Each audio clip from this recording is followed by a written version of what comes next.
Alright, so I am running really behind due to daylight saving. Actually, I won't even blame daylight saving. I didn't set my alarm. I thought that I was going to wake up the normal time I do, which I did, but just, an hour back. So my clock, my internal body clock and my car's clock says 7:30, and my phone says it's 8:30 in real life. So I am headed now to go sell, to be a dealer.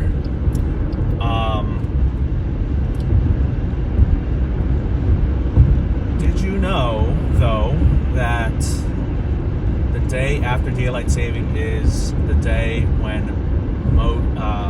the most frequent accidents occur, because people are so messed up with their actually, is that right? No, it might be like 4th of July. But anyway, it's up there because everyone's internal body clocks are messed up. Clearly, my internal body clock and my just cognition and verbal skills are lacking this morning. Alright, so what else do I want to say? I think that I haven't sold in a really long time in person. Like, I haven't been a dealer since maybe October or November of last year, so that's like 3 or 4 months. And I'm really excited to get behind the table this time. I feel like I've grown a lot in this short amount of time as a buyer and a seller, and I'm still learning. Like, every day in the hobby, I'm just learning, consuming. I am getting to the point where I want to output. I do produce. I do. I'm not just a content consumer, but I also, create, which I love doing, such as this type of video.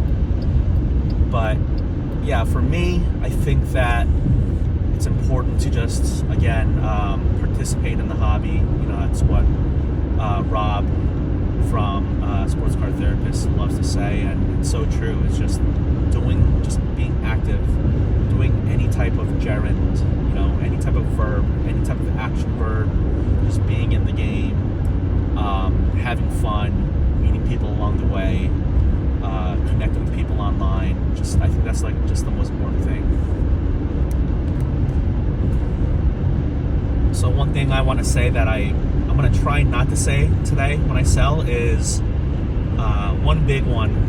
I don't know if I call it a pet peeve, because I don't think it annoys me that much, but when dealers say I am X into this card, I don't know, but I tell my kids, don't say I don't care. So I say it doesn't matter as much.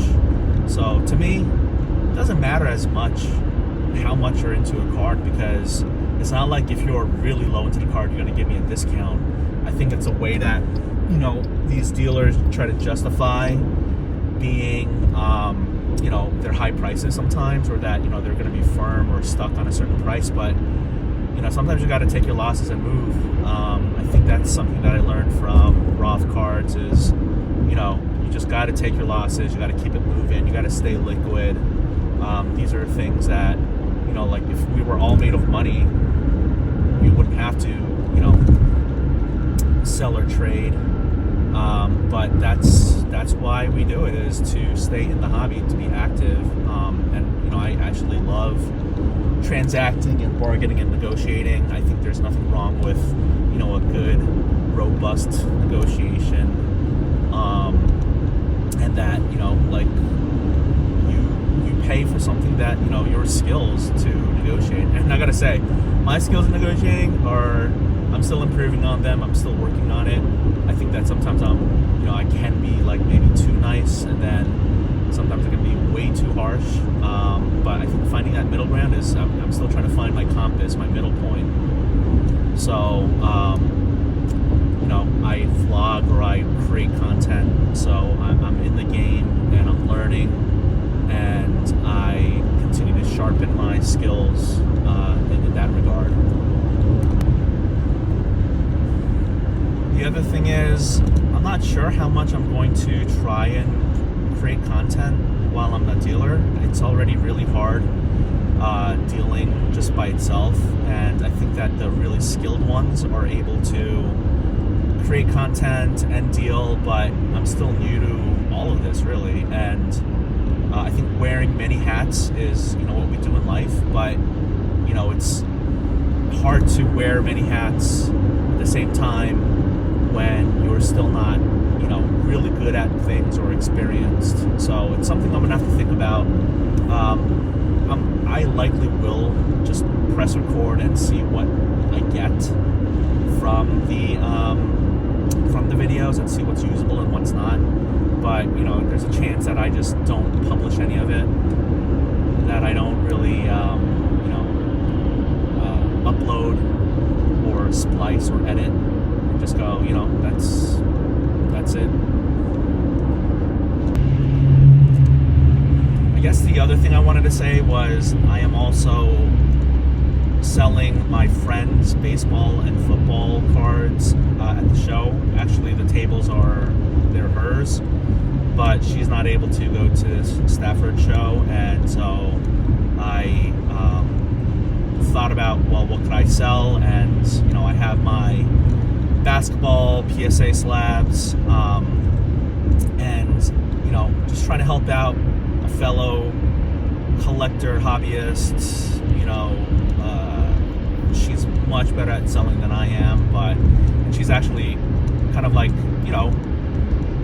pushing me. She's not pushing me, but I'm pushing myself to become a better seller and to try to move product so I can move into cards that I want. So I think I do have some inventory of cards that maybe I didn't want to like PC, but I don't think there's really anything wrong with that. I think that if you're able to make even like 10% profit, I mean none of us want to go underwater on our cards or anything in life for that matter, but 10% return is actually really good.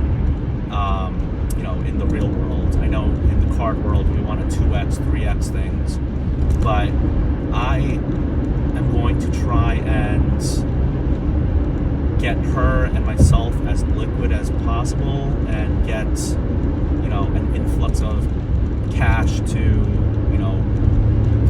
buy more things we like, or also buy more inventory for a future show. I don't think there's anything wrong with that.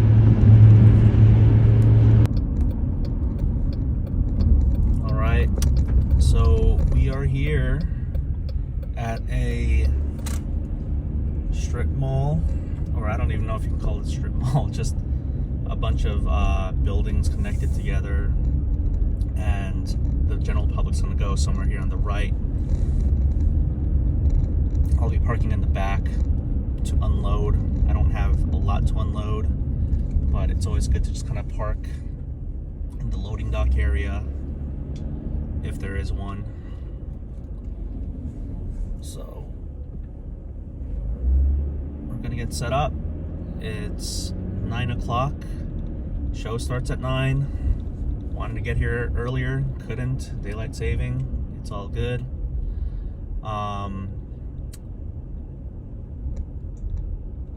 Body definitely feels like it's 8 o'clock.